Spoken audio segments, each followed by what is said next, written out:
Good morning. My name is Melanie Forsyth, and I'm here on behalf of my mom, Gidimt'en Wing Chief Timberwolf, Mabel Forsyth.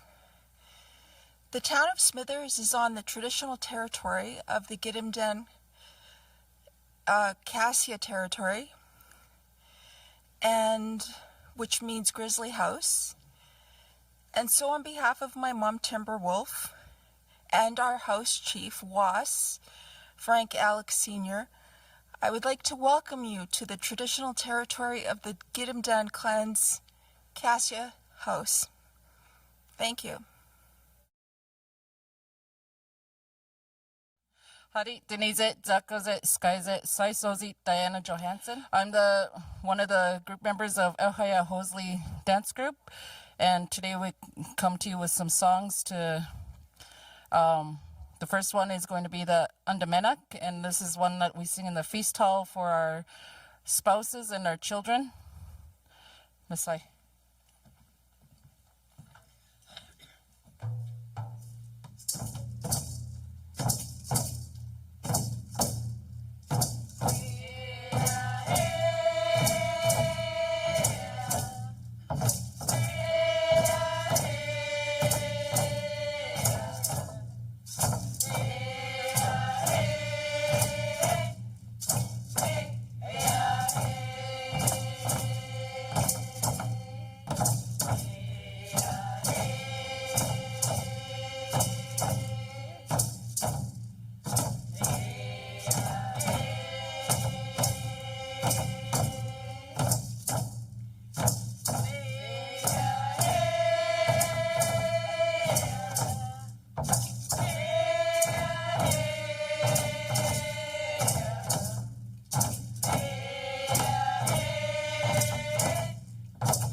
This next song is the Gidimt'en Keskyan. We usually start out with a song that belongs to the territory that we stand on. And because we're on Gidimt'en territory, we sing the Gidimt'en Keskyan.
This next one we're going to do is Yankakonzu. It belongs to the Gasayu clan, and it means the earth is coming back to life.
We're going to squeeze one more song in here for you guys. Let's look silly Kesken.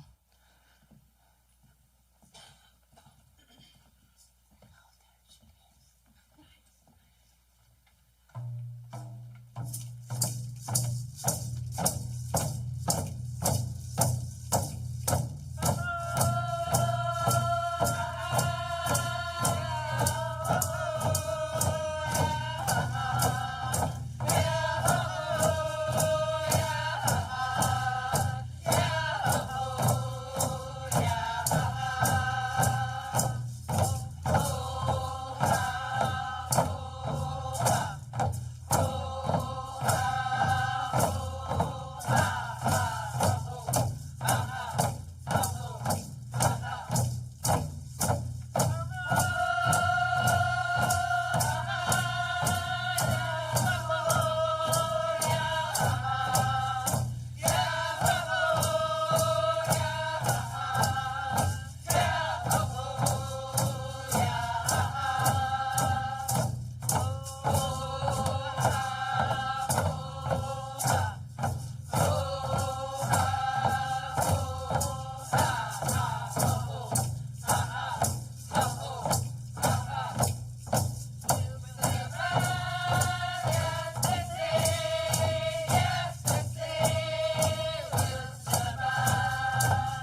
सनि सरे धनी पा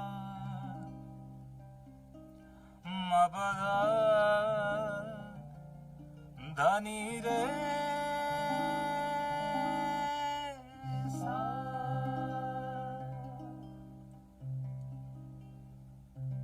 पागा मारे सा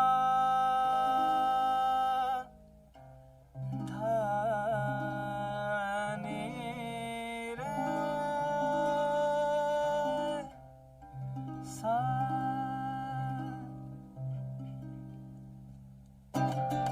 ਅੱਜ ਕਾ ਤੋਂ ਸਜਣਾ ਹਾਸੇ ਖੁੱਸ ਗਏ ਨੇ ਬੁੱਲਾਂ ਤੋਂ ਖੰਭ ਲਾ ਕੇ ਪੌਰ ਵੀ ਉੱਡ ਗਏ ਇਸ਼ਕੇ ਦਿਆਂ ਫੁੱਲਾਂ ਤੋਂ ਪੈਂਦੇ ਨੇ ਵਾਪਸ ਕਰਨੇ ਕਰਜੇ ਨੀ ਪਿਆਰਾਂ ਦੇ ਚਿੱਠੇ ਜਦ ਰੱਬ ਖੋਲੂਗਾ ਹਿੱਸੇ ਜੋ ਯਾਰਾਂ ਦੇ ਲੇਖੇ ਪੈ ਜਾਣੇ ਦੇਣੇ ਉਦੋਂ ਫਿਰ ਸਾਰੇ ਨੀ ਮਿੱਤਰਾਂ ਨੇ ਟੁੱਟਦੇ ਵੇਖੇ ਅਰਸ਼ਾਂ ਤੋਂ ਤਾਰੇ ਨੀ ਮਿੱਤਰਾਂ ਨੇ ਟੁੱਟਦੇ ਵੇਖੇ ਅਰਸ਼ਾਂ ਤੋਂ ਤਾਰੇ ਨੀ ਮਿੱਤਰਾਂ ਨੇ ਟੁੱਟਦੇ ਵੇਖੇ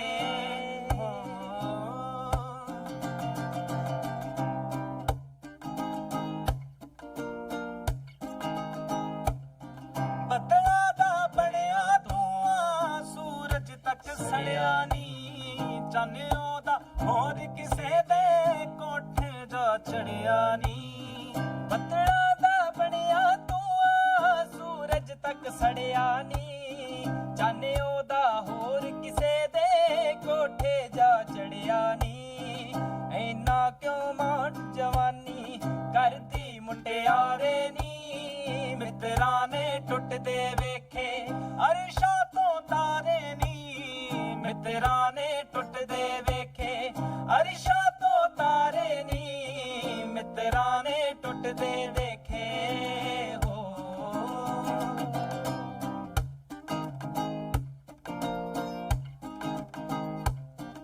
ਮਾਸੂਮ ਹੀ ਰਹਿ ਜਾਂਦੇ ਨੀ ਜ਼ਿੰਦਗੀ ਨੂੰ ਸਿੱਖਣਾ ਨਹੀਂ ਸੀ ਦੁੱਖਾਂ ਨੇ ਗੀਤ ਜੇ ਬਣ ਕੇ ਬਾਜ਼ਾਰੀ ਵਿਕਣਾ ਨਹੀਂ ਸੀ ਦਿਲ ਤੋਂ ਤੂੰ ਕੱਢਦੀ ਜੇ ਨਾ ਹੱਥ ਫੜ ਕੇ ਛੱਡਦੀ ਜੇ ਨਾ ਤੈਨੂੰ ਸੀ ਸੁਣਦੇ ਰਹਿਣਾ ਸਿੱਧੂ ਨੇ ਲਿਖਣਾ ਨਹੀਂ ਸੀ ਸੁਣ ਕੇ ਕਦੇ ਡੋਲੀ ਨਾ ਤੂੰ ਸੁਣ ਕੇ ਕਦੇ ਡੋਲੀ ਨਾ ਤੂੰ ਹੰਝੂਏ ਖਾਰੇ ਨੀ ਮਿੱਤਰਾਂ ਨੇ ਟੁੱਟਦੇ ਵੇਖੇ ਅਰਸ਼ਾਂ ਤੋਂ ਤਾਰੇ ਨੀ ਮਿੱਤਰਾਂ ਨੇ ਟੁੱਟਦੇ ਦੇਖੇ ਅਰਸ਼ਾਂ ਤੋਂ ਤਾਰੇ ਨੀ ਮਿੱਤਰਾਂ ਨੇ ਟੁੱਟਦੇ ਵੇਖੇ ਹੋ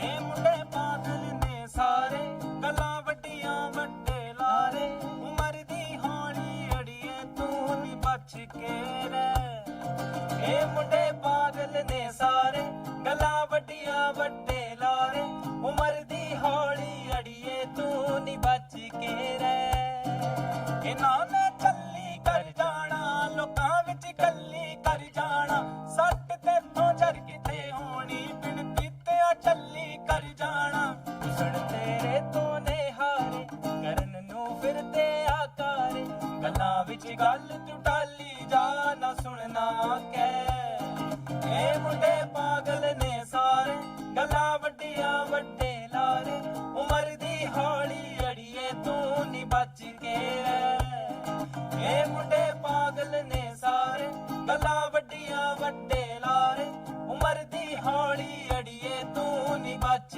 ਕੇ ਰਹਿ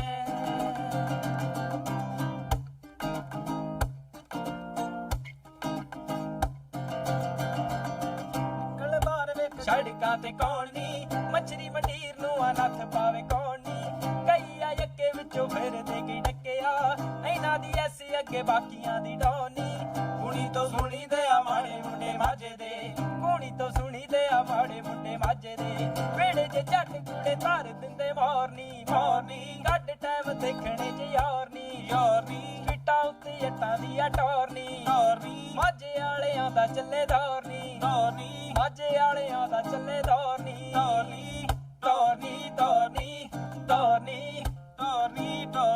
ਓ ਯੁੱਤੀ ਜੇ ਪਾਉਂਦੇ ਯੁੱਤੀ ਪਾਉਣੇ ਨੂੰ ਵੀ ਤੇਜ਼ ਨੀ ਦਿਲੋਂ ਦਾਗ ਬੀਆਂ ਚ ਫੁੱਲਿਆ ਕਰੇਜ਼ ਨੀ ਗੱਲ ਗਲੀ ਉੱਤੇ ਗਾਲ ਕੱਢਣੀ ਆ ਲਾਜ਼ਮੀ ਵਿੱਚ ਜੱਟਾਂ ਦਾ ਆ ਕਾਮਨ ਫਰੇਜ਼ ਨੀ ਲਾਮੇ ਤੇ ਮਾਮੇ ਘਰੇ ਆਉਂਦੇ ਬਾਈ ਵੀਕਲੀ ਲਾਮੇ ਤੇ ਮਾਮੇ ਘਰੇ ਆਉਂਦੇ ਬਾਈ ਵੀਕਲੀ ਵਜੇ ਤਲਕਾਰਾ ਰੱਖ ਲੈਂਦੀ ਆ ਕੇ ਲੋਰਨੀ ਕੱਢ ਟਾਈਮ ਦੇਖਣੇ ਜੇ ਯਾਰਨੀ ਸੀਟਾਂ ਉੱਤੇ ਜੱਟਾਂ ਦੀ ਆ ਟੋਰਨੀ ਮਾਝੇ ਵਾਲਿਆਂ ਦਾ ਚੱਲੇ ਧੋਰਨੀ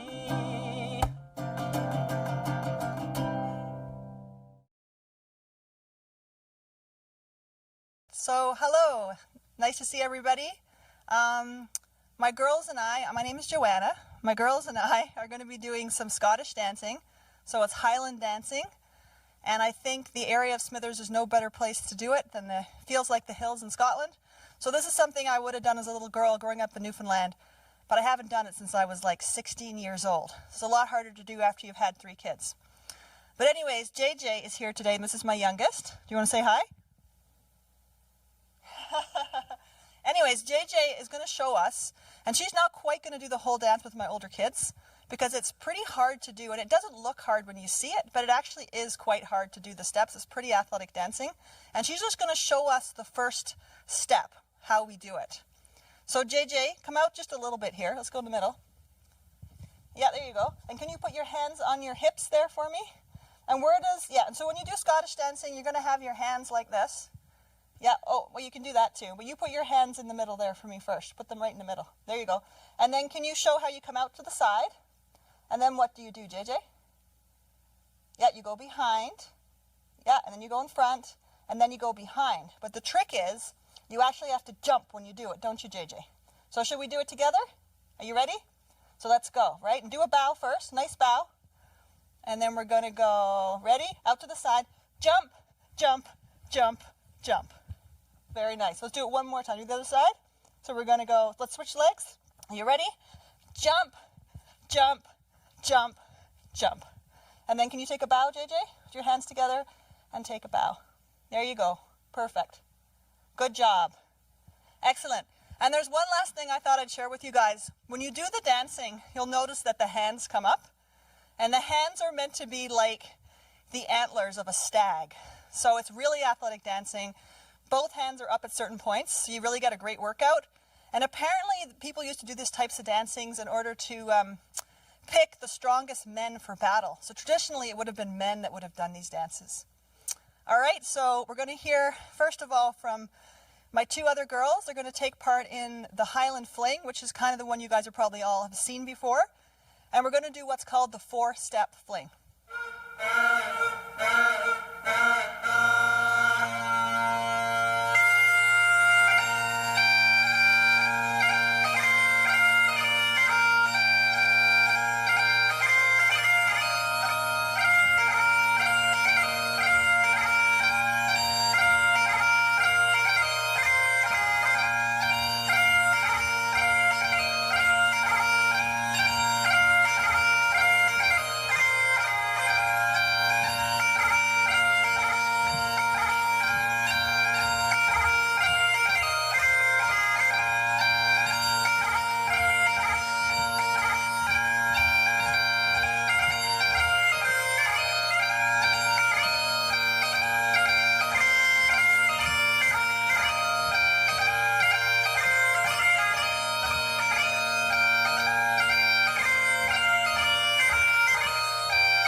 I've come to tell you a story today. As a storyteller, I don't like to just tell stories to begin with. I first would like to ask and invite everyone here to first give me your consent to tell you a story and to borrow your imaginations. So to do this, I invite you to close your eyes. You can keep them open if you like. And I'd like you to picture on your tongue a small ball of saliva. And picture yourself as that little ball of saliva. You can see it. It's sitting on your tongue and it's looking around. And inside your mouth, it can see the light coming in from your cheeks and in between your teeth. Go ahead and swallow this small ball of saliva. And picture it going down your throat into your stomach. It's floating around with the sandwiches that Luba made for you. And it can see the light coming in through your ribs and through your stomach. It's now dispersing throughout your body and becoming the form of light. And the light it's shining is white, causing everything around you to be the color white, like snow. Everything around you is white is now changing to the color red, like the sunrise. Everything around you is red, is now changing to the color yellow, like the sun. Everything around you is yellow, now changing to the color blue. Everything is blue like the sky. You can now open your eyes. I'm now holding your imaginations, and while I hold it, I will respect them and honor it. And I would like to do this exercise with you following the stories, and it will return your imaginations back to you. This is an old Wet'suwet'en story. The Wet'suwet'en have multiple ranges of stories. We either have oral history or we have oral stories. They are different. Oral history can be about items that happened about 5 days ago, 5 years ago, even 500 years ago is considered oral history. Oral stories includes legends, Kadete stories, which in Wet'suwet'en it means ancient stories. And this is an ancient story. It's beyond our memory. There was a long time ago, a chief was going to go prepare for his feast. They were going to host a feast as a clan. And in the Wet'suwet'en, there are 5 clans. His clan were going to host a feast, and they were not only inviting other clans from Wet'suwet'en, but other peoples from farther off. When he was younger, his father brought him hunting at a young age. And it's attributed that he is now a great hunter because he was out hunting at a younger age than normal. His father brought him hunting when he was much smaller than normal. Usually fathers would wait a few more years before they teach their sons hunting.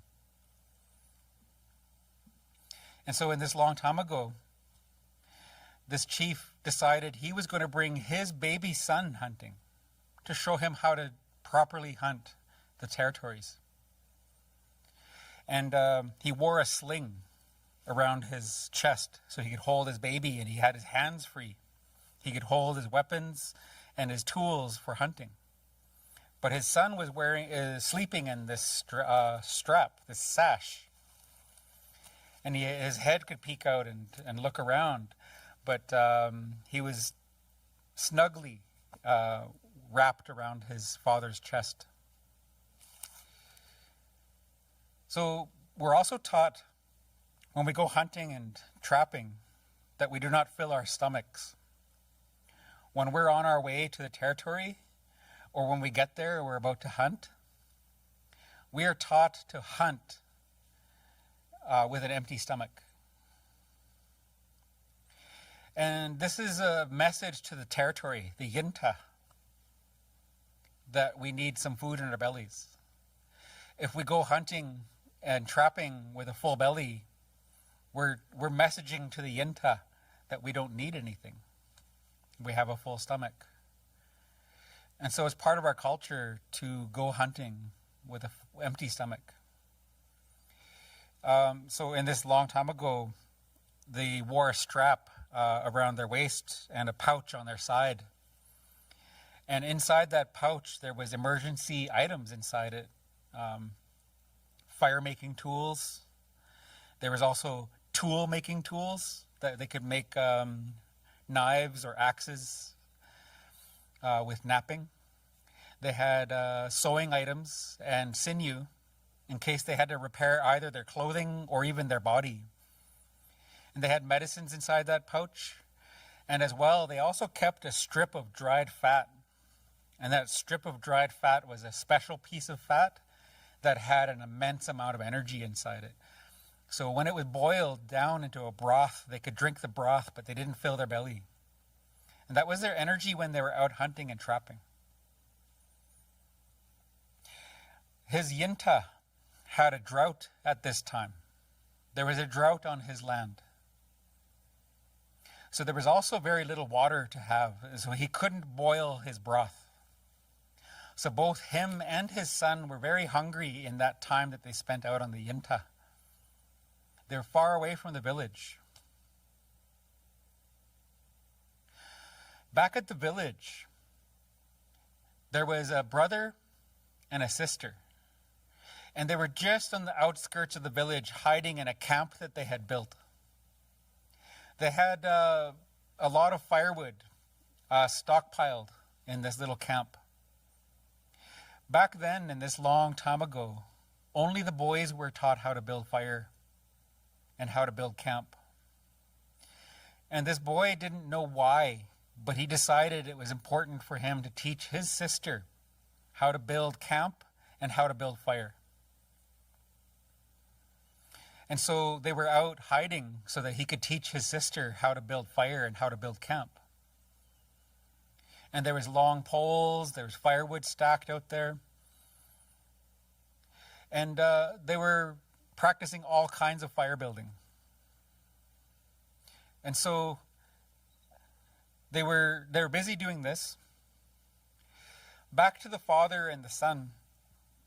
The father and the son were quite far away from the village.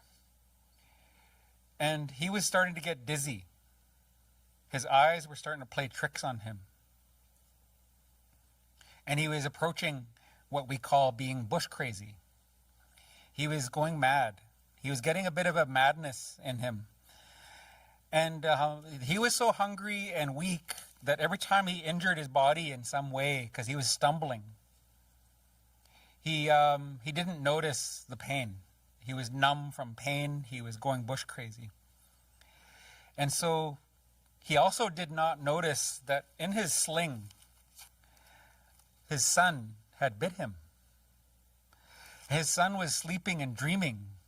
He was dreaming of his mom, and he was dreaming that his mom was feeding him. And so he was, in his mind, he was drinking from his mother's breast. But he had bit his father, and he was drinking the fluids from his father. And because his father was also going mad, something had transformed this baby. He was no longer a human being. He became a small monster on his chest. And the father decided he was so weak, he was failed. And so he had failed, and he decided he was going to go back home with his son, and that they would nourish themselves when they get home. So he started stumbling back towards the village. And they made pretty good ground, and he was getting weaker and weaker because he was actually losing a lot of fluids.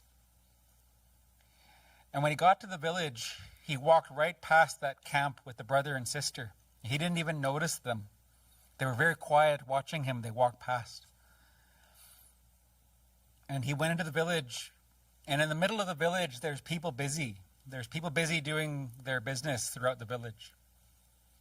And as he walked through, he was stumbling, and people stopped what they were doing. They all stopped and watched him as he stumbled. And when he stumbled and fell, his baby son had rolled out of his sling. He rolled out and he was standing up. He was too small to stand up. And he was standing up and he's looking at the people, and he had his father's fluids dripping from him. And he had a changed look in his eyes. And he he also appeared to have a darkness about him now. He was no longer a human being. And so this father, he had collapsed, and the people were tending to him, but they didn't get too close to this baby because he could move very quickly now. And he was very strong. And when somebody got close, he would knock them down and bite them, and they'd have to fight to get away. He was running after people after a little while and biting them. And they noticed he was no longer human. And so even warriors that were in the village, they were trying to subdue this child, and they couldn't. He would break their weapons, and he would chase them down and knock them down and bite them. And the village began to panic as they began to notice that this was not normal, and this baby was no longer human, and he was actually hurting a lot of people. And so they began to panic because they had to run over to their loved one on this side of the village or over there to take care of their elders or other children. And so there was a loud panic. And whenever somebody was getting caught and bit, they would scream out. And there's more screaming throughout the village. And this little monster was very fast. Faster and stronger than adult people. And so the brother and sister outside the village, they could hear this going on. And they crawled over to the edge of the forest and they peeked into the village, and they could see what was happening, why there was so much panic in the village. And so the brother and sister, they snuck back to their camp and they began to talk about what they just seen. And they began to talk about some ideas of what they could possibly do about it. The people in the village didn't have this chance to just sit and talk and make a plan. Because that's what the brother and sister did. They began to talk about all these different ideas, and they began to weed out ideas that might not work. They changed up a few ideas to make a plan. Their plan was that this brother happened to be the fastest runner in the village. He was faster than the adults and people his age. And he would go in and distract the baby monster and run away fast enough to keep away from him, but keep him occupied. Meanwhile, his sister, who knew how to make fire in camp now, and all that firewood, and they already had a fire going. Her job was to build up that fire so it was high. She built up all that pile of firewood so that it was a very high fire. They wanted the flames above the trees. And so they went through this plan. He ran inside the village and he began to distract the baby monster, taunting it and making faces and laughing at him. He's making fun of this monster. And as the monster got angry only with this brother, he started to ignore people around him. They were able to focus on taking care of their loved ones and taking care of the injured. And so this monster was now only chasing the brother. Out at the camp, the sister had a pile up of all the firewood that they had. She had it all piled up. And the flames were just gathering up. The flames were still building up. So he had to do this more. He had to keep distracting the baby monster. He would allow it to catch up to him just a little bit. And just before the monster was about to catch him, he'd run in another direction. And he kept sprinting away from this monster, turning around once in a while to see. And he was very shocked and surprised this little monster had such speed and strength. He was not very far behind this brother. And the people were happy to see that he was able to keep away from the monster and that they could get each other to safety. And the brother kept checking out at the camp to see if the flames were up high enough. So when they were up high enough, the sister had the flames up very high. They were up to the trees. He needed it just a little longer, so he ran that monster around until he saw that the flames were up as high as he needed them to be. And so he led that monster out towards the camp. But he noticed that the monster had not bit anybody for quite a while now. And so he's running out of speed. And once in a while, he had to take a little break to get a breather. But he was still very fast. And the brother led him out to the fire, to the camp. And they ran around the fire in a circle. And once in a while, they would change directions around the fire. And when the baby monster could no longer run after this brother, it took him so much energy to get that far. He had to stop, and he was holding his body, and he was leaning, and he was very tired. He's breathing very heavy. And so the brother told him, I will make you a deal. He's peeking around the fire. I will make you a deal if you can jump from your side right over the fire to my side. You can go ahead and capture me and bite me. And that monster looked up at the flames, and he looked at the brother, and he nodded. And he stepped back, and he put his head down, and he sprinted towards the fire with surprising speed. And just before hitting the fire, he jumped up high. And it looked like he was about to clear everything. And the brother was just holding tight because he saw that that baby monster was about to clear the fire. What they didn't see was that the sister put a pole in the fire. And the pole had a forked tip to it. And that monster, although it was getting through the flames of that tall fire, its leg got trapped in the fork of that branch. And it couldn't free itself from it. And so the brother and sister grabbed poles, and they held the monster on top of the flames until it burnt down. The monster no longer struggled to get away. It had perished in the flames. But all the way down to the ground, that fire burned, and there were sparks flying up into the sky.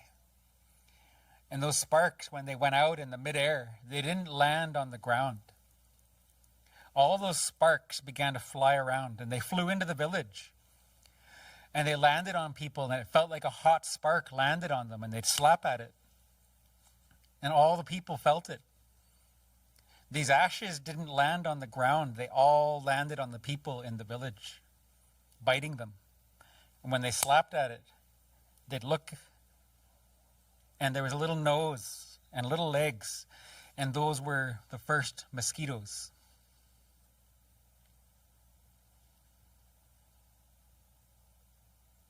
And that's the story of the first mosquitoes. It's a very old legend of the Wet'suwet'en, and I am very thankful we could come and do this today. I would like to return your imaginations back to you. So I invite you to go back to where we began with our eyes closed. And picture everything around you. Your inner light is shining on everything around you is blue. Everything is blue is now changing to the color yellow. Everything is yellow now changing to the color red, like the sunrise. Everything is red now changing back to where we began. Everything is color white, like snow. You can open your eyes. Thank you for your imaginations and for your time. I'm very grateful to the Smithers Multicultural Society for inviting me to be a part of this event. And I hope everybody had enjoyed their time. So, Snekalia, Awitsa.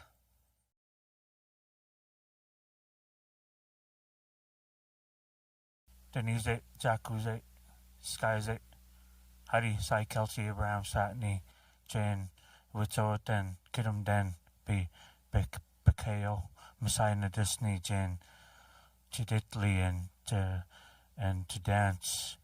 My name is Kelsey Abraham, and I'd like to thank Wet'suwet'en and Kidum Dan territory for allowing us on your territory to share our dance and our story. This morning, my daughter, Bella Rain Abraham, is in a junior girls jingle dress, and she will do jingle straight and an Ojibwe sidestep. And the Ojibwe sidestep originated from the Ojibwe people when this lady wanted to support her husband on the dance floor. And so she went home on the side of the dance floor went home, sewed cones onto the side of her dress, went back to the powwow, and was dancing on the side. And so that's how the second song, the Ojibwe Sidestep, was created. The straight song is this jingle dress is considered to be a sacred healing dance. As you see, their footwork doesn't leave the ground or the dance area too high. As gracefully as they dance, their prayers go through within them into Mother Earth and then up to the Creator. So her first song is going to be a jingle straight, and then a jingle dress sidestep. Masai.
So I want to thank my daughter, Bella Rain Abraham, for doing that Jingle Girl straight and sidestep.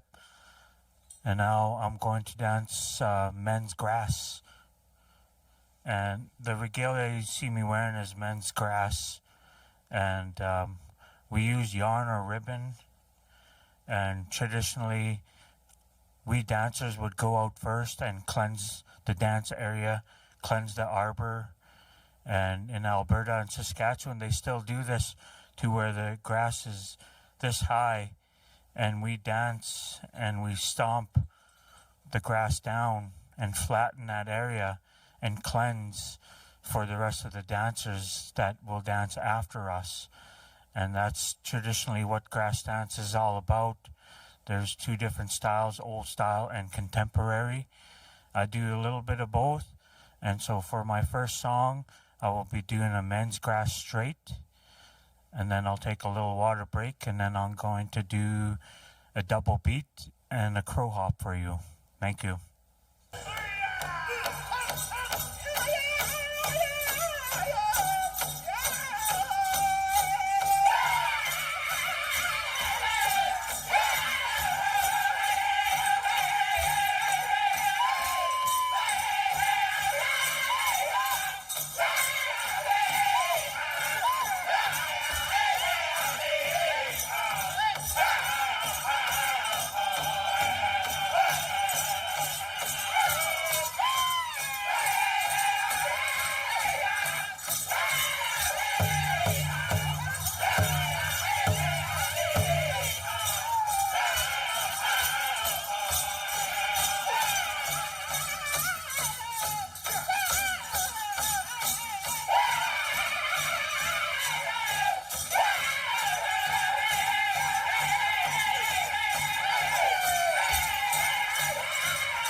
On behalf of myself, Kelsey Abraham, my daughter Bella Rain Abraham, my side of Disney, thank you. And now we're going to go back to South America for an Argentinian tango called Los Novios, also and that means the newlyweds.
Okay, and here's a very fun tune, which is a Hungarian Csardas.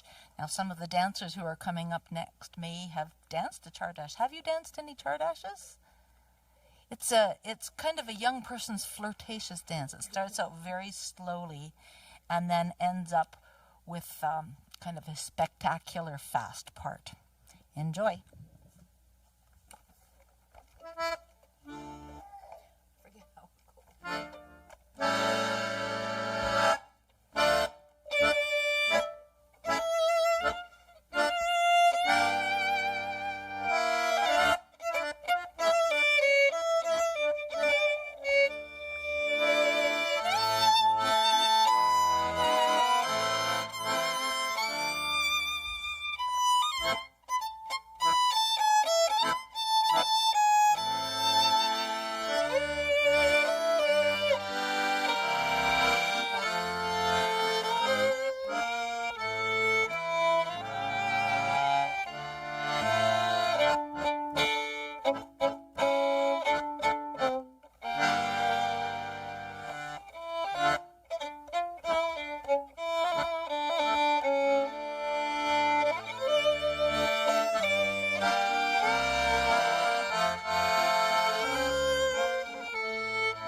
Thank you very much.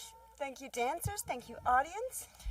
And thank you very much to the people who have put on this multicultural festival. I think it's a wonderful thing, and I look forward to the day when it's going to be out in the open with thousands of people.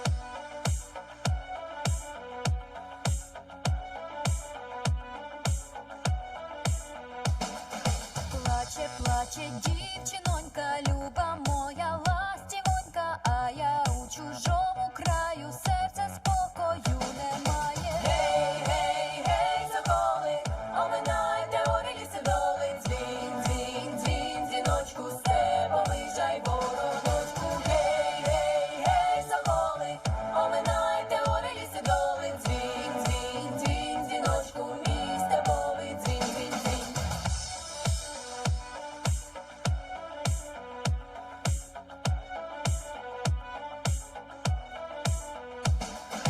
Жаль, жаль, за милою, за рідною стороною. Жаль, жаль, серце плаче, більше її не побачу. Меду вина наливайте, як загину, поховайте, та й на рідній Україні коло милої дівчини. Гей, гей, гей, соколи, оминайте гори, ліси, доли, дзвін, дзвін, дзвін, дзвіночку, степовий жайвороночку. Гей, гей, гей, соколи, оминайте гори, ліси, доли, дзвін, дзвін, дзвін, дзвіночку, мій степовий дзвін, дзвін, дзвін. Гей, гей, гей, соколи, оминайте гори, ліси, доли, дзвін, дзвін, дзвін, дзвіночку, степовий жайвороночку. Гей, гей, гей, соколи, оминайте гори, ліси, доли, дзвін, дзвін, дзвін, дзвіночку, мій степовий дзвін, дзвін, дзвін. Гей, гей, гей, соколи.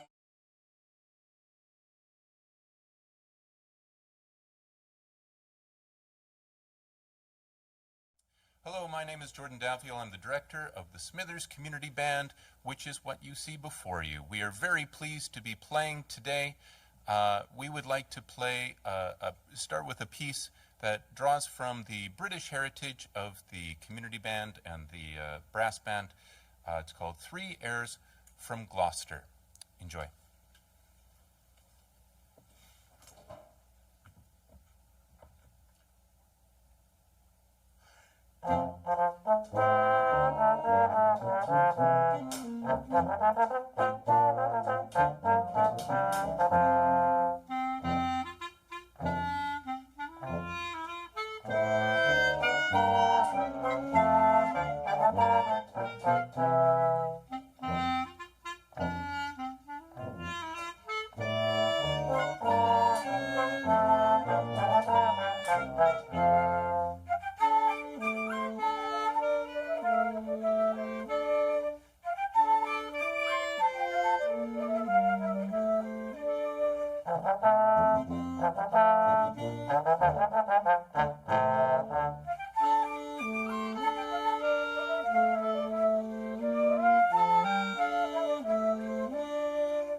We'd like to play just one more piece for you, but this next one is really a lot of pieces in one. It's called Around the World in 80 Measures, and it packs in 16 different themes from 16 different countries.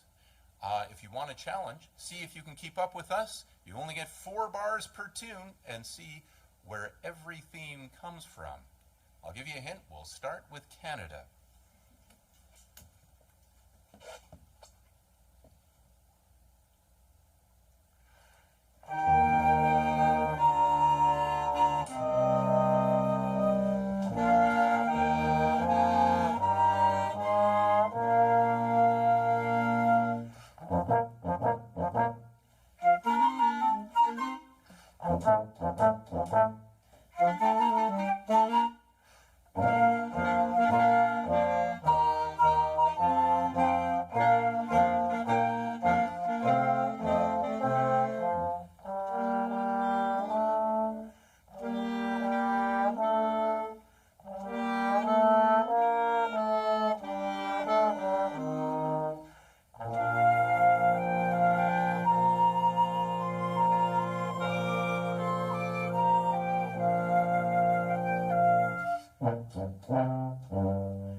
Mai pirami shukarane Loli hava mai chirava Ho ho ho Yek vash today yek vash Monday Ho ho ho Ay de de de de de de Ho ho ho Yek vash today yek vash Monday Ho ho ho